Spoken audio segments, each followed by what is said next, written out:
1절부터 11절까지의 말씀입니다. 사도행전 1장 1절부터 11절까지의 말씀입니다.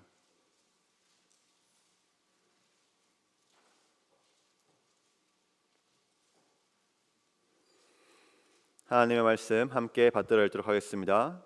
데오빌로여, 내가 먼저 쓴 글에는 무릇 예수께서 행하시며 가르치시기를 시작하신부터 그가 택하신 사도들에게 성령으로 명하시고 승천하신 날까지의 일을 기록하였노라.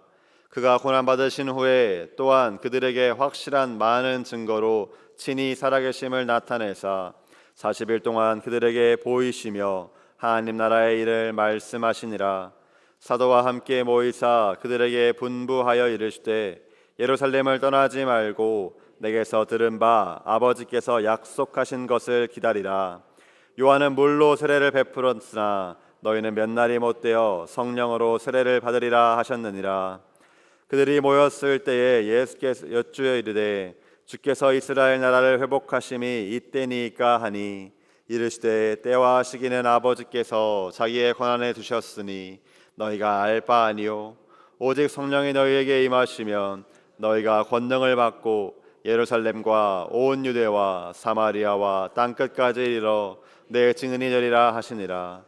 이 말씀을 마치시고 그들이 보는 데에 올려져 가시니 구름이 그를 가리어 보이지 않게 하더라. 올라가실 때에 제자들이 자세히 하늘을 쳐다보고 있는데 흰옷 입은 두 사람이 그들 곁에 서서 이르되 갈릴리 사람들아, 어찌하여 서서 하늘을 쳐다보느냐? 너희 가운데서 하늘로 올려주신 이 예수는 하늘로 가심을 본 그대로 오시리라 하였느니라. 아멘. 정독표에 따라 한 달 반 동안 4개의 복음서를 읽어왔습니다. 각 복음서가 공통되게 증언하는 복음, 즉 예수님께서 하나님의 아들이시오 온 세상을 구원하신 그리스도라는 진리가 우리 마음 가운데에 새겨진 귀한 시간이었으리라 생각합니다. 오늘부터 우리는 사도행전 정독을 이어가게 됩니다. 온 세상에 교회가 세워지고 복음이 전해지는 흥미로우며 역동적이고 감동적인 장면으로 가득 찬 이 사도행전을 시작으로 남은 시작 정독도 계속 참여하셔서 말씀을 통해 매일 주어지는 하나님의 은혜를 더욱 깊이 누리는 우리 모두 될 수 있기를 소망합니다. 사도행전이 시작되는 1장 1절에는 이 사도행전이 어떤 책인지 알려주는 중요한 정보가 많이 담겨 있습니다. 1절을 보면 우리는 사도행전이 데오빌로라는 사람에게 보낸 글이며 이 데오빌로에게 보낸 사도행전보다 먼저 쓴 글이 존재한다는 것을 알 수 있습니다. 그리고 이 먼저 쓴 글은 예수님의 행하심과 가르치심을 기록한 글이라는 것도 알 수 있습니다. 성경에는 이 데오빌로라는 사람에게 보낸 예수님의 이야기가 담긴 글이 있습니다. 바로 누가복음입니다. 누가복음 1장 3절과 4절에서 누가는 데오빌로라는 인물에게 그가 알고 있는 바를 더 확실하게 하려는 목적으로 복음서를 썼다고 말하고 있습니다. 성경학자들은 이 데오빌로라는 사람이 그리스도교에 관심을 가지거나 믿기 시작한 로마의 고위 관료라고 말하기도 합니다. 아니면 이 데오빌로라는 이름이 뜻이 하나님 사랑이라는 것으로 미루어 볼 때에 특정 인물이 아니라 하나님을 사랑하는 모든 공동체라고 추측하기도 합니다. 두 추측 모두 나름대로의 신빙성이 있습니다. 아무튼 독자가 개인이든 공동체든 누가는 자신이 먼저 저술했던 복음서의 속편으로서 사도행전을 쓰고 있습니다. 그리고 여느 책이나 드라마, 또 영화가 독자나 시청자에게 더 깊이 몰입할 수 있게 지난 이야기를 핵심만 추려서 알려주고 이후의 이야기를 전개하는 것처럼 누가도 복음서에서 다루었던 예수님 이야기를 본문 2절과 3절이라는 두 구절로 간략하게 요약하고 있습니다. 예수님께서는 가르치시고 행하셨으며 고난당하시고 죽으셨지만 다시 살아나셨습니다. 그리고 이 모든 것을 통해 예수님께서는 한 가지를 알려주십니다.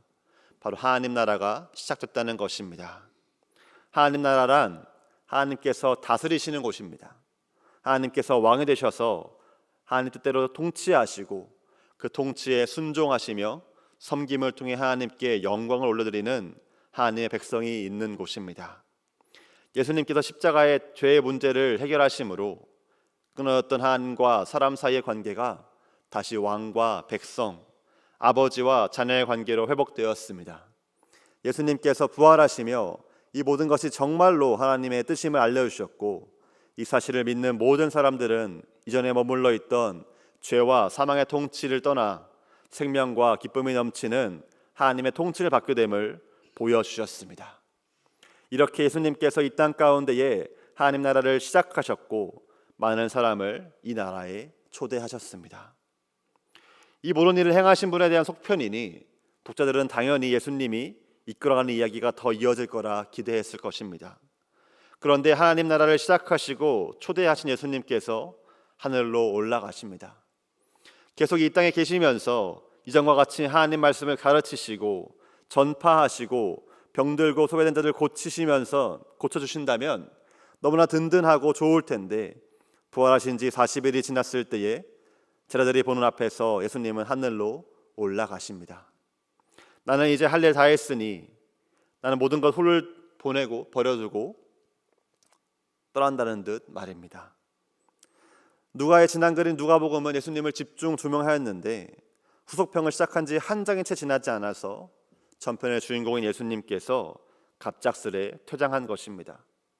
중요한 프로젝트를 책임지고 이끌어왔던 핵심 인물이 갑자기 자신을 할 만큼 했으니 앞으로 남은 일은 알아서 처리하면서 인수인계 없이 팀원들 남겨두고 훌쩍 팀을 빠져나간 것 같이 예수님께서는 제자들을 남겨두고 훌쩍 하늘로 올라가 버리십니다. 이 유명한 말씀과 함께 말이죠. 함께 본문 8절 말씀을 읽도록 하겠습니다. 오직 성령이 너희에게 임하시면 너희가 권능을 받고 예루살렘과 온 유대와 사마리아와 땅끝까지 이르러 내 증인이 되리라. 하늘로 올라가시기 전 예수님께서는 제자들에게 계속해서 하나님 나라를 이루어가는 일을 맡기십니다. 땅끝까지 이르러 내 증인 되라고 명령하십니다. 이 명령을 들은 제자들은 얼마나 당황하였을까요?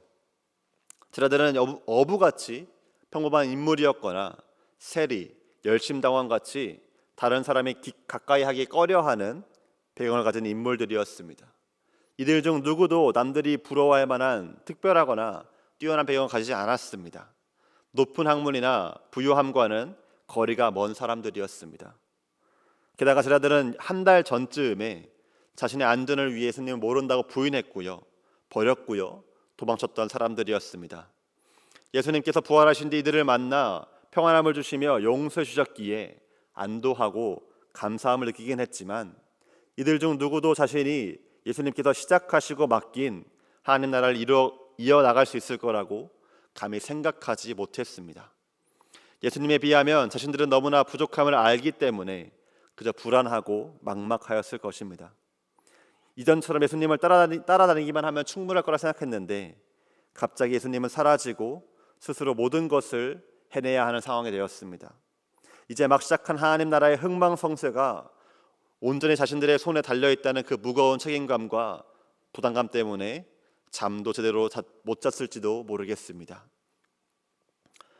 오늘 말씀의 제자들처럼 우리도 예수님께서 시작하신 하나님 나라를 확장시키는 증인으로 살아가는 명령에 큰 부담감을 느낄 때가 있습니다.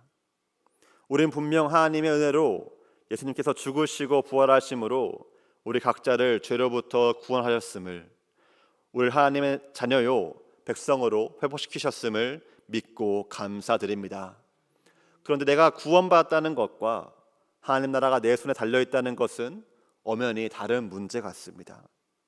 나에게 예수님을 행하셨던 기적을 행할 만한 능력도 없고요, 소외된 자들에게 다가가서 그들의 친구가 될 만한 용기도 없습니다. 하나님 말씀과 뜻을 전할 지식과 능력도 없는 것 같습니다. 너무 부족해서 증인으로 불리는 것조차 듣기 어색하고 부담감이 느껴지긴데 그런 나에게 갑자기 이런 막중한 일을 떠맡기시다니 예수님께서 사람을 잘못 보셔도 한참 잘못 보신 것 같습니다. 예수님이 직접 나섰다면은 훨씬 더 빠르게 이 모든 것들이 이루어질 수 있을 텐데 왜 굳이 내게 이런 일을 맡기시는지 이해가 안 가고, 안 그래도 힘든 내 삶에 더 무거운 짐을 얹으시는 예수님이 원망스럽기까지 합니다. 이를 어찌 감당해야 할지 막막하기도 하죠. 그런데 오늘 말씀을 자세히 읽어보면요, 예수님께서 자신이 해야 하는 일을 책임감 없이 제자들에게 미룬 것이 아님을 알 수 있습니다.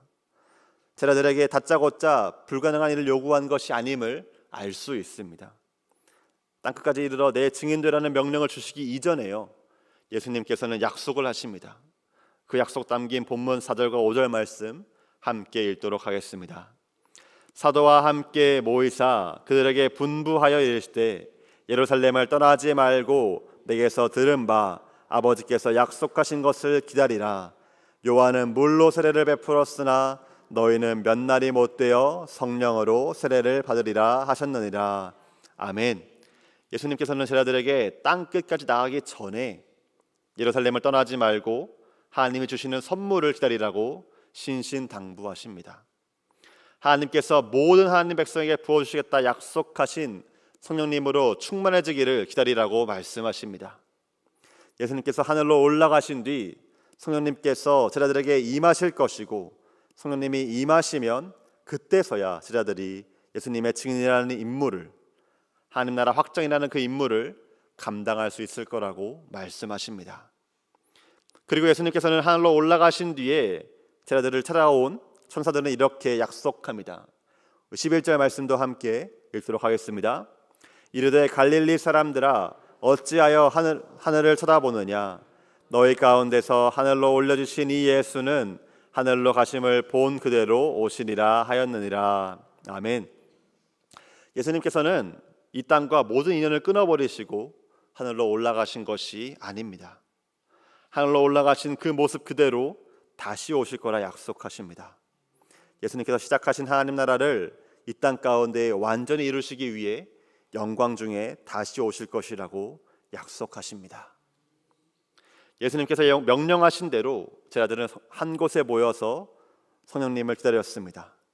그리고 예수님께서 약속하신 대로 성령님께서 하늘로부터 그들에게 임하셨습니다. 그리고 성령이 그들 가운데 충만하게 역사하였을 때에 제자들은 자연스럽게 예수님이 그러셨던 것처럼 세상 가운데 나아가서 패역한 세대에서 구원을 받으라고 예수 그리스도의 이름으로 세례를 받고 죄사함 받고 성령을 선물로 받으라고 담대하게 선포할 수 있었습니다. 그리고 예수님께서 그러셨던 것처럼 하나님의 통치 안에 살면서 하나님 뜻대로 사는 삶이 얼마나 복되고 아름다운 삶인지 보여주며 증인의 사명을 넉넉히 감당할 수 있었습니다. 성령님의 역사하심 안에서 제자들의 선포와 삶은 많은 사람의 마음을 찔렀고 그들을 돌이키게 만들었습니다. 또 이 돌이킨 자들이 모여서 교회를 이루고 교회를 시작으로 이 땅에 다시 오실 예수 그리스도를 기다리면서 하나님 나라를 이루어가기 위해 고군분투하는 이야기가 바로 사도행전의 내용입니다. 그러므로 앞서 제가 말씀드렸던 예수님께서 갑자기 모든 이야기에서 완전히 퇴장한다는 말은 틀린 말입니다. 사도행전의 주인공은 제자들이 아니라 누가복음과 마찬가지로 여전히 예수 그리스도이십니다. 하나님의 아들이신 예수님께서 하나님의 영이신 성령과 제자들을 통해서 계속해서 이루어 가시는 이야기, 성령을 통해 제자들을 도와서 함께 예수님께서 시작하신 하나님 나라를 이루어가는 이야기가 바로 사도행전입니다. 여전히 예수님께서 많은 사람을 하나님 나라로 초대하시고 하나님 나라를 이루어 가십니다. 하나님 나라의 흥망성쇠는 제자들이 아니라 예수님의 손에 달려 있고요. 예수님께서는 성령님과 제자들을 통해서 하나님 나라를 이루어 가시고 완성시켜 나가고 계십니다. 사랑하는 성도 여러분, 오늘도 우리는 매일이라는 일상이 기다리고 있습니다. 매일 똑같이 반복되는 일정, 비슷하게 만나는 사람들 사이에서 어떻게 하나님 나라를 이루어 가야 할지 막막하기도 합니다. 나름대로 노력하고 나름대로 최선을 다해보지만 변하지 않는 상황과 환경 때문에 그 나라 확장하는 데에 실패했다는, 예수님 맡기신 명령을 이루지 못했다는 자책감이 들 수도 있습니다. 만약 그런 부담감과 좌절감이 있으시다면 하나님께서 오늘 말씀을 통해 우리에게 다시 한번 힘과 위로 주시기를 소망합니다. 우리는 혼자가 아닙니다. 우리는 책임자가 아닙니다. 예수님께서 여전히 모든 상황을 주관하고 계십니다. 하나님 나라를 이루시기 위해 일하시고 계시며 하나님의 때에 하나님의 방법으로 온전하게 이루실 것입니다. 예수님을 의지하면서 두려움과 부담감이 아닌 평안함 가운데에 하나님 나라를 기다리고 소망하는 우리 모두 될 수 있기를 소망합니다. 또한 이 말씀이 우리에게 도전될 수 있기도 소망합니다. 예수님께서는 제자들에게 가만히 머물러 있으라고만 말씀하지 않으십니다. 성령님이 임했을 때에 그때부턴 증인의 사명을 감당하라고 명령하십니다. 예수님께서는 오늘도 우리를 성령 충만하게 하시고 성령 충만한 우리를 통해 그 나라를 이루어가기를 원하십니다. 예수님께서 그러셨던 것처럼 하나님을 드러내는 삶을 통하여서 복음 전파를 통해서 다른 이를 하나님 나라로 초대하기를 원하고 계십니다. 성령 아버지의 도움으로 이 사명 넉넉히 감당하겠다 다짐하며 담대히 나아갑시다. 성령 아버지 하나님의 인도함 안에서 예수님이 맡기신 마지막 당부, 하나님 나라의 증인되는 삶을 감당할 수 있는 우리가 될 수 있기를 주님의 이름으로 축복합니다.